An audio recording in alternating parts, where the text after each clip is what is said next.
Welcome guys to this introduction or introductory video about some aspects of trigonometry.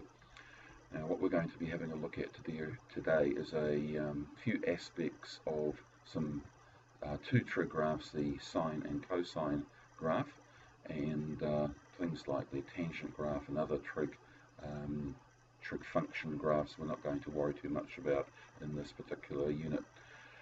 So what we're going to introduce today is having a look at three pieces of terminology.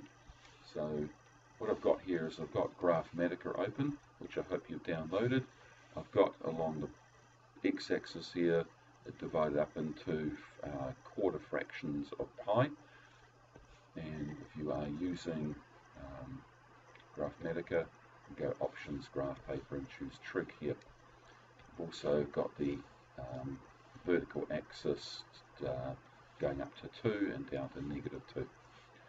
Alright, so I've graphed here y equals cos x, so this is the graph of y equals cos x, the cosine function graph. And as you can see, if you look at it, it looks like a wave shape, typically described as a wave shape. And you might also hopefully notice we've got a repeating pattern. So if I were to highlight part of this, so I'm just going to use a highlight tool. Okay, one way of looking at the repeating pattern may be to start in the middle here. So okay, if we look at that,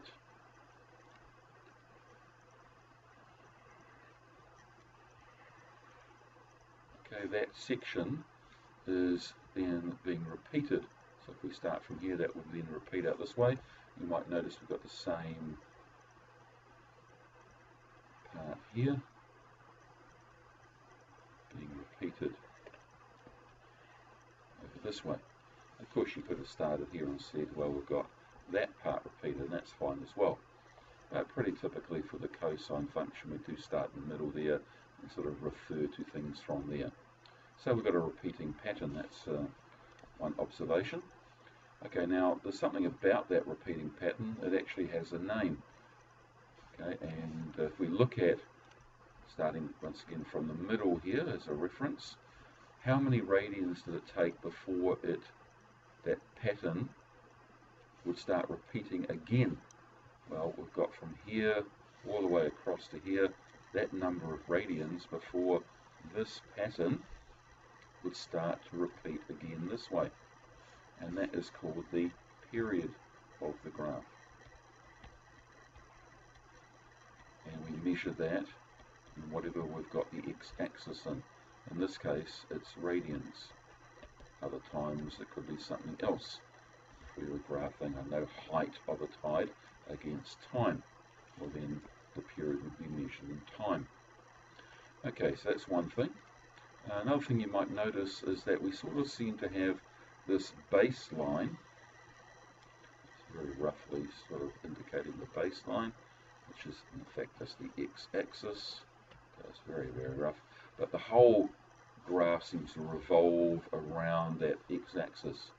Well, the maximum height out from that baseline is 1 unit here.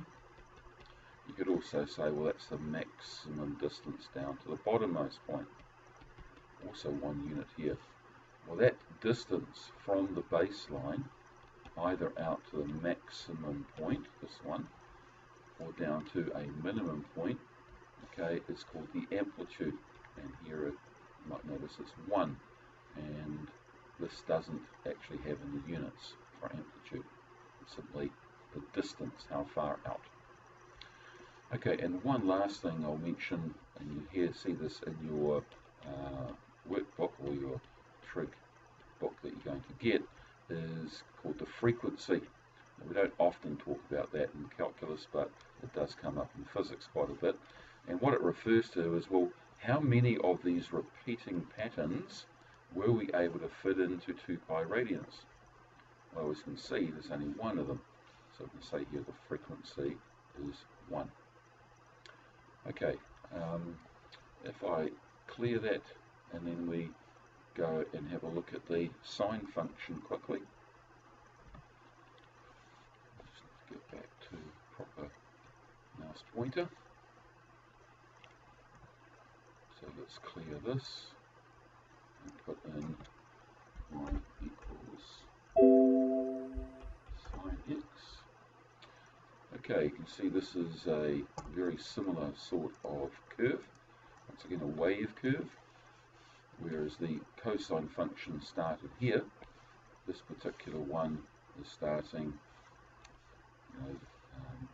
a bit, well, you can imagine the cosine function that's been moved over pi over 2 radians to the right, and here's that cosine shape, or here the sine shape starting here. Okay, so cosine and sine are very much related to one another. It's like one being shoved, not pi over radians, either to the right or left, depending on which one you start with. Okay, so what about period and amplitude? I'm just going to talk about those two. Well, as you can see, the period, which again is how long does it take before the graph starts to repeat. So if I just quickly sketch over the top of that, you can see, well, that's a repeating pattern. And how long did it take? Well, it took 2 pi radians. So once again, for a sine curve, just like the cosine one, the period is also 2 pi radians. Amplitude, how many units up from this baseline? Here's my baseline, x-axis again. Well, that was 1 unit again. And what do we call that? We call that the amplitude. And that is equal to 1 unit. Okay, next video we're going to have a look at some transformations of this. We're going to either make this taller or spread out the period or squish it up, and maybe move the whole graph up and down, or to the left or to the right. So let's have a look at some of that in the next video. Right, we'll see you there.